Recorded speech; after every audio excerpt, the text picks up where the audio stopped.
Prepare to explore. Get out of the city and into an adventure that moves the whole family.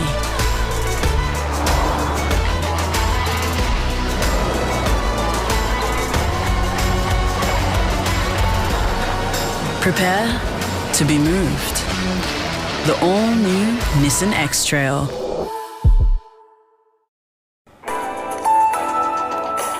A LISTNR production. Good morning, I'm Lee Jollo and this is your Limestone Coast local news. Mostly sunny across the region today. We're heading for tops of 16 in Mount Gambier and Narracourt. Geoscientists engaged to look into the CBD sinkhole, additional pressure on the southeast's housing market, and locals to flood southeast pubs tonight for the Matildas' big clash with England. Mount Gambier is now calling in geoscientists as it continues to investigate how a sinkhole opened up a couple of months ago. It appeared on Margaret Street in the railway lands in June following heavy rain.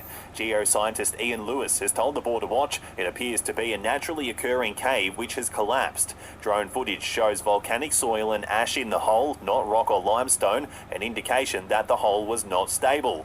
Council will seek more independent advice before taking action.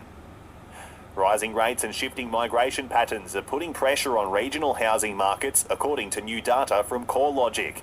But despite this, the southeast saw some of the largest annual growth for the fourth consecutive quarterly market report. Head of Research Eliza Owens says values have lifted 9.1% in the year to July. So values across the Limestone Coast were 9.3% higher over the past year. And that includes a fairly strong growth rate over the past quarter as well of 3.5%. City of Mount Gambier is launching a new youth activation group. It's being set up to brainstorm and deliver ideas, events and activities to make Mount Gambier a great place for young people. Council is looking for local young people between the ages of 15 to 25 years to join in. The group's first project will be to activate the youth space at the Wollunda Recreation and Convention Centre. Council's Hayley Rowe says we need ideas of what to do with the space, which is pretty much a blank canvas. Council received a $5,000 Children and Youth Engagement Grant from the Commissioner for Young People and Children. The Limestone Coast Landscape Board is welcoming a federal plan to get on top of the feral deer issue. The new National Feral Deer Action Plan introduces 22 strategies aimed at curbing deer populations and minimising their impact on the environment and ag sector.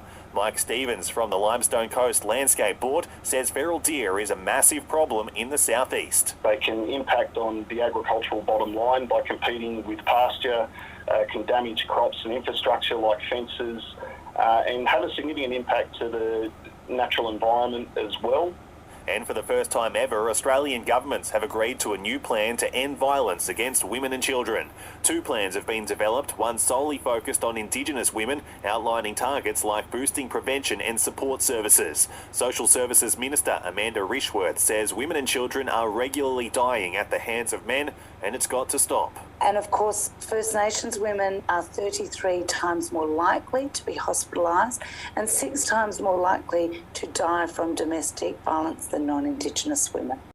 After this, there is no turning back.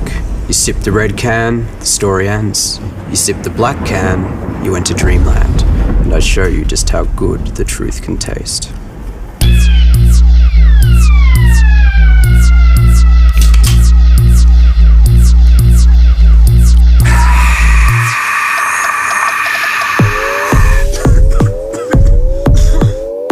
Pepsi Max Taste Challenge. Let's look at some sport now, and eyes across the nation will be glued to their TVs tonight to watch the Matildas take on England in the World Cup semi-final. Pubs across the southeast will have their doors open, including Mount Gambier's Globe Hotel. Aaron Davis from the pub says they're gearing up for tonight. Trying to get everyone in there, and we've got a massive screen TV just been put in this year, so it's huge. So it's all surround sound, and yeah, she's all ready to go. BP Plus. Do business the clever way. Visit bpplus.com.au to find out more.